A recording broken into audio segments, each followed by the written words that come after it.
ટોચની 100 કંપનીઓ પર ઘણીવાર સૌથી વધુ ધ્યાન જાય છે, પણ એમનાથી આગળ કારોબારની એક ઘણી મોટી દુનિયા છે, જ્યાં તકોને ઘણીવાર અવગણવામાં આવે છે, પણ તે ખૂબ જ ફાયદાકારક સાબિત થઈ શકે છે. રજૂ છે એપેક્સ ઇક્વિટી એક્સ ટોપ 100 લોંગ શોર્ટ ફંડ, એક ઓપન એન્ડેડ રોકાણ વ્યૂહરચના જે બજાર મૂડી પ્રમાણે ભારતની ટોચની 100 કંપનીઓથી આગળ રોકાણ કરવા માટે બનાવવામાં આવી છે અને સાથે જ લોંગ અને શોર્ટ બંને પ્રકારની પોઝિશન લેવાની સુવિધા આપે છે. લોંગ સાઇડ પર પોર્ટફોલિયોને 3 અલગ-અલગ વિભાગોમાં ગોઠવવામાં આવ્યો છે. કોર પોર્ટફોલિયો એવા વ્યવસાયો પર ધ્યાન આપે છે જેમાં લાંબા ગાળે વિકાસ કરવાની ક્ષમતા હોય છે.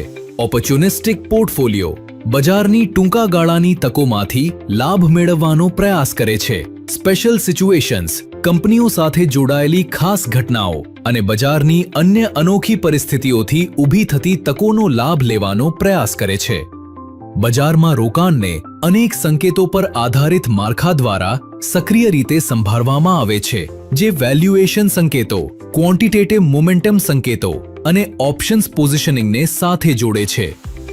આ બધા સંકેતો સાથે મળીને પોર્ટફોલિયોને બદલાતી બજાર પરિસ્થિતિઓ પ્રમાણે ઢળવામાં મદદ કરે છે. લોંગ પોર્ટફોલિયોની સાથે સાથે તેનો શોર્ટ પોર્ટફોલિયો માત્ર એક રક્ષણ કરતાં ઘણો વધારે છે. તે એવા વ્યવસાયોને ઓળખીને વધારાનું વળતર મેળવવાનો પ્રયાસ કરે છે જે જરૂર કરતાં વધુ મોંઘા લાગે છે અથવા જેમની મૂળભૂત સ્થિતિ નબળી પડતી દેખાય છે. પરિણામ: એક અલગ પ્રકારની વ્યૂહરચના જે મિડ અને સ્મોલ કેપ શેરોની વૃદ્ધિની ક્ષમતાનો લાભ લેવા માટે બનાવવામાં આવી છે અને સાથે જ ઓછા ઉતાર-ચઢાવ તથા ઓછી ઘટનો લક્ષ્ય રાખે છે અને બજારની બદલાતી પરિસ્થિતિઓ પ્રમાણે બજારમાં રોકાણને ગતિશીલ રીતે સમાયોજિત કરે છે. લોંગ શોર્ટ રોકાણમાં નિપુણતા ધરાવતી એક અનુભવી રોકાણ ટીમ દ્વારા સંચાલિત એપેક્સ ઇક્વિટી એક્સ ટોપ 100 લોંગ શોર્ટ એવા રોકાણકારો માટે તૈયાર કરવામાં આવ્યો છે જે ભારતની સૌથી મોટી 100 કંપનીઓથી આગળની તકો શોધવા માંગે છે. NFO શરૂ થશે 10 ઓગસ્ટ 2026. NFO બંધ થશે 24 ઓગસ્ટ 2026.